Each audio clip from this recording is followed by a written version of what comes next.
predicament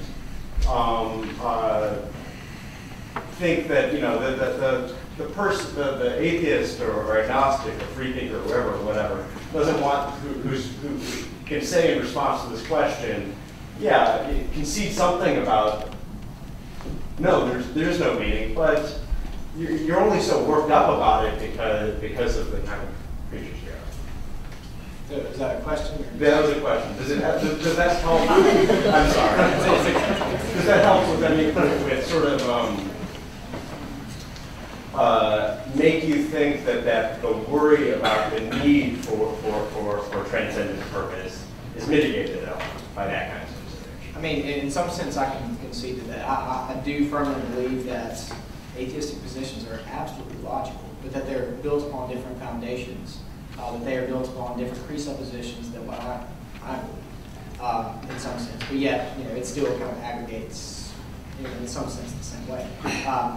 But just foundationally different. And so, in some sense, I can, if I take myself out of my theistic shoes and get into the atheistic shoes, I can say that, yeah, it's completely logical to say that. In fact, I would concede that, it couldn't be any other way. And so, yeah, I can concede that. It doesn't leave the big question. Right. It doesn't. I can concede that. Chris, you said earlier on that most scientists aren't concerned with the truth, but with what works. So that makes me curious as to where do you look to for your source of truth? Well, I mean, I look to science. I want to know how the world works, and the thing is, general relativity or quantum physics or what have you, any particular theory of nature, is not a matter of faith for me. I understand that it will be tweaked, and is guaranteed to be tweaked as a matter of necessity as we gain further insight and obtain further evidence that may contradict this or that. So as far as truth goes, I'm first concerned with models that are work well to describe the universe and that have some predictive quality that, as far as truth goes, that's what I'm interested in. And I'll piggyback on that. Okay. My question is, can there ever be a truth with a capital T? Maybe you say that with the best evidences that we have, we know these certain things as theories, and give them in some sense a yay or nay based upon the evidences. But can there ever ultimately be a truth, or are we just kind of constantly searching but never finding? Yes, that's true. I'm not sure if I understand the point of the question. I mean, if it is a fact that we'll never be able to obtain ultimate truth, then that's just the way it is. I mean, I could, know that and cry about it, or I could just not know it, as the case is, and just go on and keep working, try to do my best to obtain a greater understanding. If one day we can obtain the ultimate truth, then that would be awesome. So you're saying that we possibly could, but we don't know. It seems to be like there's an infinite progression into science, and that it's unknown. We don't know how deep reality is.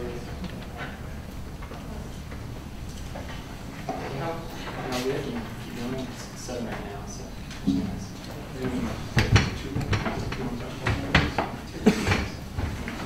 We're going to take 2 more questions, and we need to honor code, not like super long. Okay, we're going to go you and then you. Right? Yeah, you first. Okay, this is for Chris. It's not on the sheet, but didn't you commit the genetic fallacy whenever you insinuated that Christianity was false just because it was based in a certain geographic location?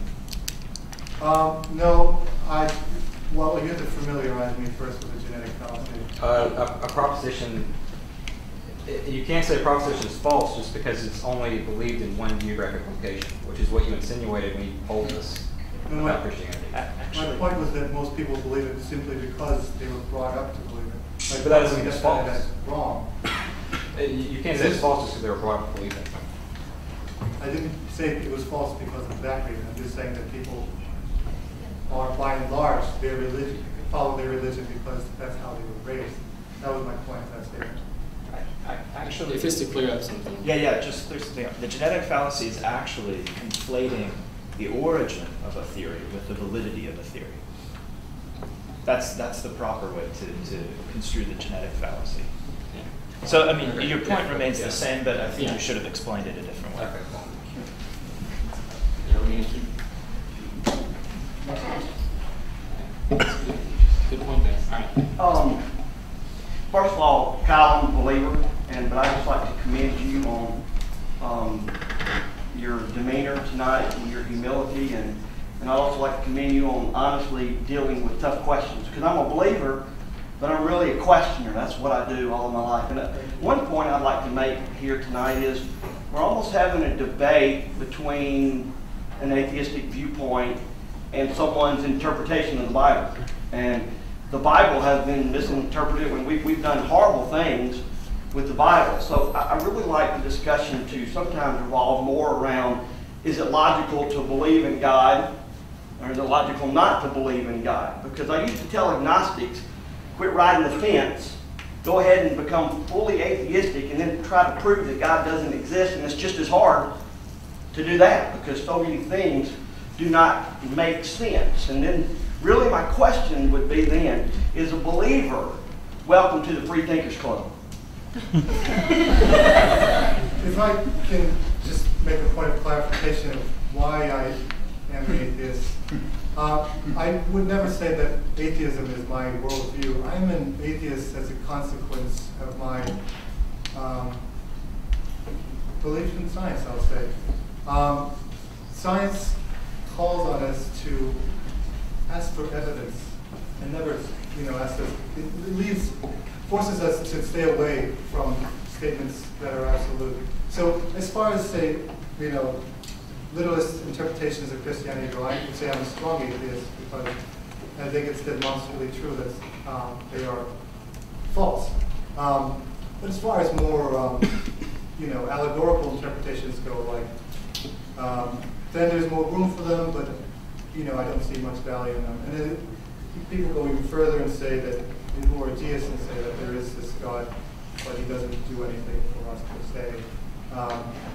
Or some people just equate the universe with God. And again, I don't think that's particularly useful, just changing the word.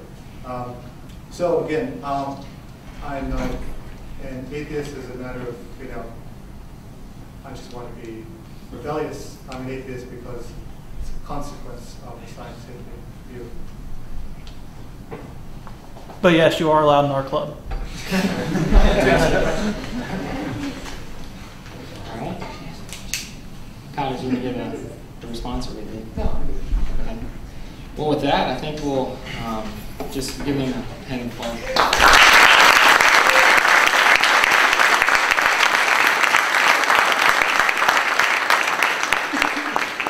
I'd also like to say these are some bold assertions that Chris is giving out and Kyle is giving out. I mean, Kyle's said Christ is the only way to meaning, and Chris is going more of there's no God. I mean, these are really bold assertions that we all need to consider. I mean, let's not let the thinking stop here. And on another note, we'll be hanging around. We have the room until 8 if any of you have questions for Chris or Kyle. And also, we have 2 email sign-up sheets, one for the Philosophy and Religion Club and one for the Free Thinkers Club in the back there on the table. So feel free to sign up be on the email list for each.